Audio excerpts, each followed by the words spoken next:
अस्सलामुअलैकुम। पाकिस्तान से मोहम्मद अनवर बात कर रहा हूँ। मालूम ये करना है कि बगैर वज़ू के अजान देना जायज़ है या गुनाह है? बगैर वजू के अज़ान। मेहरबानी। अस्सलामुअलैकुम। वालेकुम अस्सलाम व रहमतुल्लाहि व बरकातुहू। नहमदुहु व नसल्ली अला रसूलिल करीम, अम्मा बाद। अब बिल्कुल ऐसा ही सवाल समाहत शेख अब्दुल अजीज बिन बाज मुफ्ती ममलकत सऊदी अरब से पूछा गया, वो मैं आपकी खिदमत में पेश करना चाहता हूँ। अगर आपने अभी तक हमारा चैनल सब्सक्राइब नहीं किया तो सब्सक्राइब कर लीजिए और इस तरह के अहम तरीन सवालात के जवाबात आपको मिलते रहेंगे। ये वजू के बारे में बात की जा रही है। शेख इब्न बाज ये कह रहे हैं कि अगर कोई आदमी जुनबी भी हो तब भी वो वजू के बगैर तो क्या, अगर हालत जुनूबी भी हो ना तो वो उसके बावजूद भी अजान दे सकता है। यहाँ शेख इब्न बाज फरमा रहे कि अजान लैस मिन शर्त अल वुदू, अजान के वजू अजान के लिए शर्त नहीं है कि आप बावजू होकर नमाज अजान दें।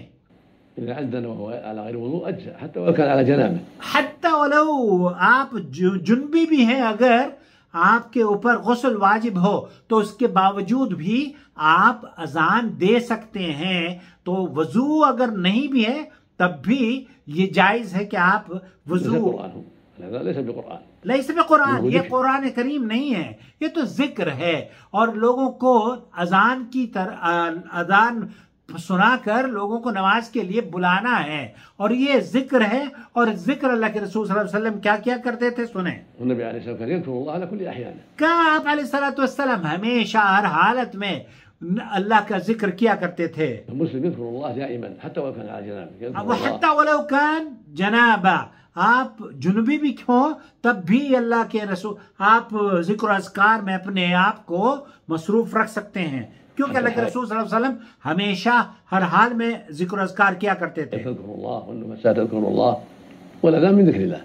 आप सुबह हो, शाम हो, दोपहर हो या कोई भी लम्हा हो, कोई भी कोई भी घड़ी हो, मुस्लिम के लिए वो अल्लाह का जिक्र करता है, सुभान अल्लाह, अल्हम्दुलिल्लाह, अल्लाहु अकबर। और एक और हदीस कही जाती है, कहा जाता है ला युअज़्ज़िन इल्ला मुतवद्दि फहुवा हदीस दईफ। शेख इब्न बाज कह रहे हैं कि जो शख्स ये हदीस बयान करता है कि वह वजू शर्त है नमाज अजान के लिए, तो ये हदीस ज़ईफ है।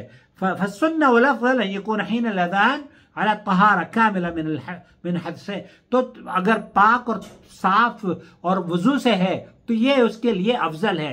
लेकिन अगर पाक और साफ और ताहिर इवन जुनबी भी है तब भी वो अजान दे सकता है और उसमें कोई गुनाह नहीं है। बहुत शुक्रिया आपके इस कीमती सवाल करने का। अब अगली वीडियो में मैं आपको बताऊंगा कि अगर कोई वजू सर्दी के दिनों में वजू नहीं कर सकता और बीमारी है तो फिर उसका क्या करना चाहिए, और बीमारी की कैफियत में अगर नज़ला जुकाम हो रहा है तो आपको इस बात की भी छूट है कि आप अपने घर पे फराइज अदा कर सकते हैं। अगली वीडियो में